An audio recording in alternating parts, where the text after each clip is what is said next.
এই গরমে আইসক্রিম পেলে আর কি চাই, আর সেটাও আবার যদি হয় হোমমেড, আহা ক্যা বাত। তার উপর আবার আমাদের প্রিয় ফল আমের আইসক্রিম। তো চলুন আজকে ভিডিওটা একটু অন্যরকম, বানিয়ে নিই আমের আইসক্রিম।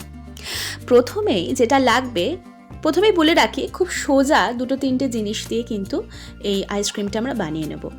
এখানে আমরা একটা প্যাকেট দুধ নিয়ে নিয়েছি।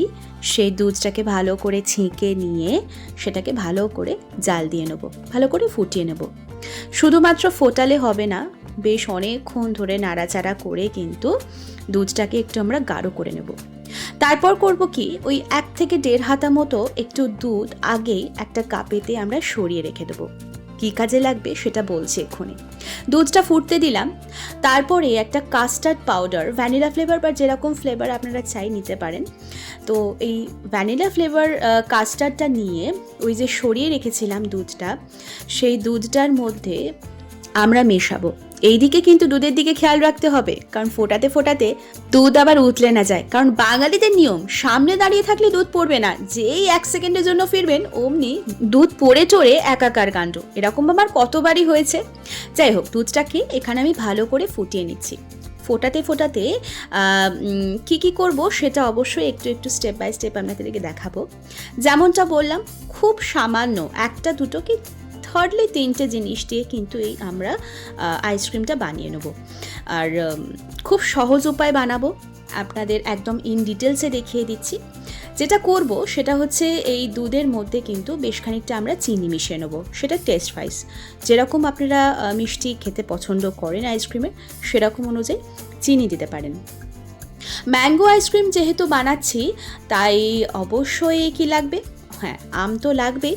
দুধটা এদিকে গাঢ় হোক, এইবার দেখিয়ে দিই ওই যে কাপে সরিয়ে রেখেছিলাম দুধটা, সেই দুধের মধ্যে এখানে মোটামুটি 1 টিস্পুন মতো, টিস্পুন না, যদি টেবিল স্পুন হয় খুব ভালো, একটু বেশি পরিমাণ দেওয়া হবে।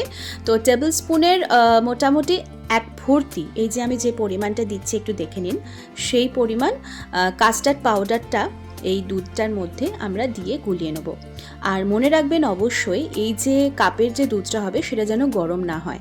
যখন প্রথমেই দুধটা বাটিতে দেবেন, তখনই কিন্তু ওই 1 থেকে 1.5 হাতা মতো আপনারা দুধ কিন্তু অবশ্যই তুলে নেবেন। এই কাস্টার্ডের পাউডারটা এই দুধের মধ্যে আমরা ভালো করে গুলিয়ে নেব। আর পাশে এদিকে দুধটা খুব ভালো করে ফোটানো চলছে। যে এখানে ঘন হোক, এইবার আমের কাজটা সেরে ফেলি। এখানে আমি নিয়ে নিয়েছি মোটামুটি 3টে পাকা আম। আমটাকে আমরা কেটে নেব, 1 চুটকিতে কেটে ফেলেছি। এখানে খুব মিষ্টি মিষ্টি পাকা আম রয়েছে, একটু নরম, যত বেশি নরম হয় সেই আম কিন্তু বেশি মিষ্টি হয়। তো এখানে আমটাকে আমি হাতে করে বা চামচে করে স্ম্যাশ করে নিয়েছি, কুড়ে নিয়েছিলাম আমটাকে স্পুনে করে। আর এইবার কি করেছি, এটাকে আমি কিন্তু একটা মিক্সিতে আমটাকে ব্লেন্ড করে নিয়েছি। এই যে গাঢ় কাজটা দেখতে পাচ্ছেন, এই যে। তো এইবার আমার দুধটা কিন্তু এখানে গাঢ় হয়ে গেছে, একটু সরিয়ে দেখে দিই, দেখুন একদম গাঢ় ঘন হয়ে গেছে। আপনারা চাইলে আমুল স্প্রে, যেটা হয় গুঁড়ো দুধ, অ্যাড করতে পারেন, আমি করিনি, দরকার পড়েনি। টেস্ট ওয়াইজ কিন্তু আপনারা চিনিটা অবশ্যই অ্যাড করবেন। আবারও বলছি, চেষ্টা করবেন আমটা একেবারে মিষ্টি দেওয়ার। আর যদি মিষ্টি খুব একটা না হয়, তো সেক্ষেত্রে একটু চিনি অ্যাড করে দিতে পারেন।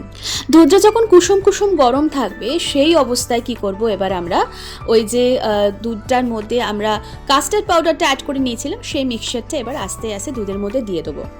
খুব স্লোলি হাতায় করে এই দুধটা আমরা নাড়াচাড়া করে নেব। খুব সুন্দর করে কিন্তু মিক্সিং করব। মিক্সিংয়ের কালারটা এতটাই সুন্দর হবে যে তখনই মনে হবে একটুখানি টেস্ট করে দেখি বা একটু খাই।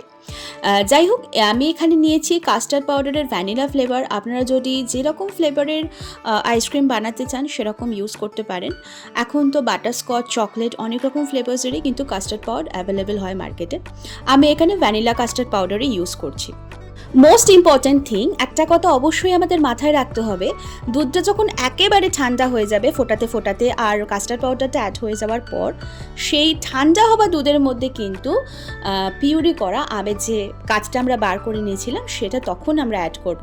তার কারণ হচ্ছে, গরম দুধের মধ্যে যদি আমরা আমটা ইউজ করি, মানে যদি ব্যাটারটা ঢেলে দিই, তো সেক্ষেত্রে কিন্তু ছানা কেটে যাওয়ার চান্স আছে। তো গরম দুধে কোনো সময়তেই আমরা দেব না। তো আমরা দেখতে পাচ্ছি করছি, এখানে হাতায় করে আমি খুব সুন্দর করে কিন্তু নাড়াচাড়া করে নিচ্ছি।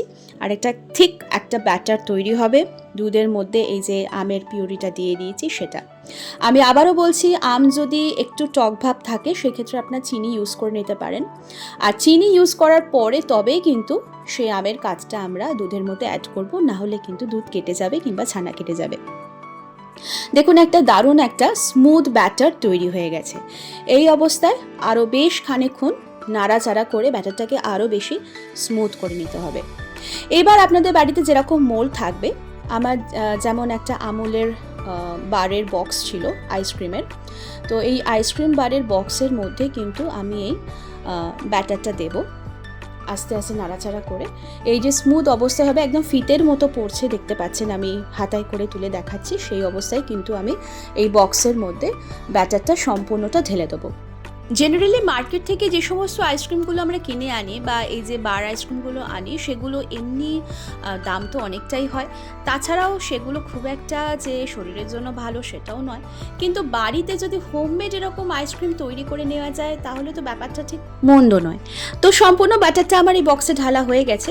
এবার বক্সের কভারটা আমি লাগিয়ে দেবো, লাগিয়ে দিয়ে এবার ডিপ ফ্রিজে কিন্তু আমি এটা ঢুকিয়ে দেবো। সো ডিপ ফ্রিজে এই বক্সটাকে আমি প্লেস করে দিলাম। এইবার যেটা করতে হবে সেটা আমি বলে দিই। এই ডিপ ফ্রিজে রাখার পর মোটামুটি 2 থেকে 3 ঘন্টা এই ব্যাটারটাকে আমাদের জমতে দিতে হবে। এখনও কিন্তু শেষ হয়নি, 2 থেকে 3 ঘন্টা আমরা জমতে দেব। তারপরে এই 2-3 ঘন্টা পরে আমি আবার চলে এসেছি, বক্সের কভারটা খুলে দেখি কীরকম অবস্থায় রয়েছে। এই যে সম্পূর্ণটা জমেনি, মানে বেশ একটা ফ্রিজিং হয়েছে ব্যাপারটা, বেশ শক্ত শক্ত। এইবার কি করতে হবে, এটাকে কিন্তু আমরা মিক্সিতে পেস্ট করে নেব। ওই যে জমাট ব্যাপারটা হয়েছিল সেটা মিক্সিতে পেস্ট করার পর এরকম একটা স্মুথ ব্যাটার তৈরি হবে, একেবারে ক্রিমি টেক্সচারটা হবে। এইটা কিন্তু একদম করতে হবে, মোস্ট ইম্পর্ট্যান্ট একটা কাজ। আইসক্রিম যখন মেল্ট হয়ে যায় তখন যে ক্রিমি টেক্সচারটা আসে, তো সেটার জন্যই কিন্তু এটা আমাদের ডাবলভাবে মিক্সিতে পেস্ট করতে হবে বা ব্লেন্ড করতে হবে। তো এটা আমি সম্পূর্ণটা বক্সে ঢেলে দিয়েছি, একটু ঝাঁকিয়ে নেবো যাতে কোনো লাম্পস না তৈরি হয়। আর ওপর থেকে আপনারা চাইলে যে কোনো কিছু দিয়ে গার্নিশ করতে পারেন। আমি এখানে আমের কুচি দিয়েই একটু গার্নিশ করে দিয়েছি, তাতে দেখতে বেশ সুন্দর হবে ব্যাপারটা। হিমসাগর আম, ফলের রাজা আম আর আমের রাজা হিমসাগর, ভীষণ মিষ্টি একটা আম আর খুব শুকিয়ে আম, একটুতেই নরম হয়ে যায়। তো সেরকম নরম দেখেই আমগুলো কিন্তু আমি এখানে ইউজ করেছি, কারণ ভীষণ মিষ্টি হয়। তো সেরকমই একটা আমের টুকরো মানে কুচি কুচি দিয়ে আমি ওপর থেকে গার্নিশ করে দিচ্ছি। আপনারা চাইলে কাজু কিশমিশ যে কোনো কিছু দিয়ে কিন্তু গার্নিশ করতে পারেন আপনাদের পছন্দ মতো। তো এইবার কি করতে হবে, আবার আপনাদের বক্সের ঢাকনাটা লাগিয়ে দিয়ে আবার আমাদের ফ্রিজ করতে হবে। আমি ফ্রিজে আবার প্লেস করে দিচ্ছি। এইবার যেটা করতে হবে সেটা কিন্তু আর 2-3 ঘন্টার কাজ নয়।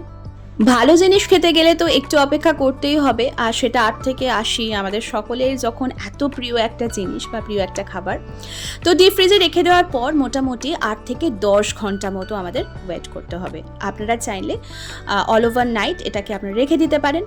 তো হয়ে গেছে আমার 8 থেকে 10 ঘন্টা। ভিডিওতে যেহেতু কুইক হচ্ছে, সব কিছুই টাইমিং তাড়াতাড়ি চলছে। তো এবার দেখে নিই 8 থেকে 10 ঘন্টা পর, মানে আমি অল ওভার নাইট রেখে দিয়েছিলাম, সকালবেলা এখন আমি দেখে নেব ব্যাপারটা কীরকম দাঁড়াচ্ছে। তো এই দায়িত্বটা আমার ছেলেকে দিয়েছিলাম বক্স খোলার। ওয়াও, একটা দারুণ জমাট কিন্তু ব্যাপারটা হয়েছে আইসক্রিমের। তো এবার আইসক্রিমটা আমরা একটা হাতার সাহায্যেই কেটে কেটে নেব। আর ওপর থেকে যেহেতু আম কুচিগুলো ছড়িয়েছিলাম, আমের কুচিগুলো বেশ একটা টুটি ফ্রুটি টাইপ দেখতে লাগছে। টেস্টের কথা আলাদা করে আর কি বলি, দারুণ খেতে হয়েছিল, একদম pure homemade mango ice cream. So ভিডিওটা কেমন লাগলো অবশ্যই জানাবেন, বাড়িতে একবার হলেও ট্রাই করে দেখতে পারেন। আজকে একটু অন্যরকম ভিডিও ছিল। আজকের মতো আসি, কেমন, টাটা।